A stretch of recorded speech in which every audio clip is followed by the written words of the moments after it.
Good morning, everybody. It is Bill this morning. Midway through May already. How in the world has that happened? Crazy stuff. Well, hey, the topic I wanted to cover this morning is something that I've had coming up a bunch of times recently, and just had a conversation with someone this morning on the whole rent versus buy scenario. And I think with housing prices up, rates up a little bit, I think it's just causing people to sort of wonder, does it still make sense to buy? And so there's a bunch of perspectives on this, right? But the thing that I look to is that I think so many people overlook is, when you're buying a house, yes, so it would be easy to just say, hey, look, it's going to cost me more monthly to own this house than it would to rent it. So why would I buy, right? If it's going to cost me more, it doesn't make sense. But I think people overlook look, you're going to pay down a mortgage over time. There's tax benefits to that purchase. And then obviously there's just the home ownership piece. So we have we use a bunch of tools here at Franklin Loan Center, and one of them, we've got one of the more sophisticated rent versus buy scenarios that I've seen. And so I just plug some numbers in. Excuse me while I kind of look down and read this. By the way, I'll get this blog out tomorrow, so if you're not on my email list, let me know and I'll include the sheet.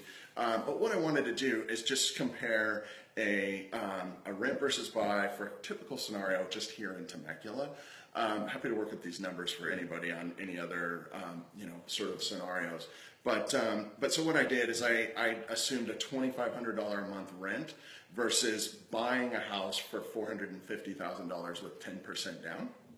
And the numbers are pretty interesting. So your payment on the house would be about $2,980 a month. So you're looking at almost $500 more per month to own the house versus renting it.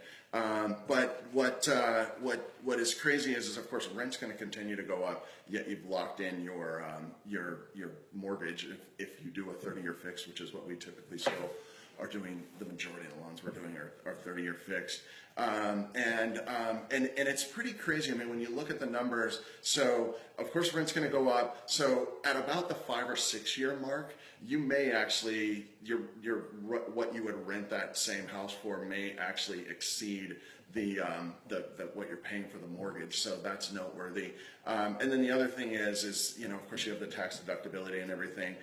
This calculator came to over a 7-year period. I picked 7 years because that's historically been pretty typical for the amount of time it takes people to buy, although that does seem to be, or to move, I should say. That number does seem to be stretching out. But over 9 years, including the amortization, so paying down the mortgage, the tax benefit, and then the appreciation of the house, and I used a 4% appreciation rate, there would be a total gain of almost $184,000 for purchasing the house versus renting. And that actually does equalize for the cash flow. Over the first 5 years, the cash it being more expensive on a monthly basis to own the house versus rent it.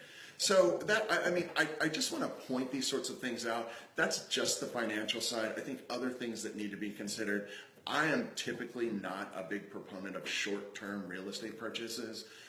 It just gets too difficult. I mean, it is expensive to sell a house and buy a house. So, there's commissions and closing costs and all that stuff. So that can be tricky and needs to be considered. But with a longer term hold strategy, again, in this case, just 7 years, you can see that there is actually a very significant benefit to owning versus renting. So just wanted to throw that out there.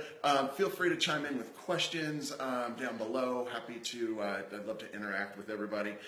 So let me know your thoughts. Again, it's Bill this morning from Franklin Loan Center, and I look forward to seeing you again next week.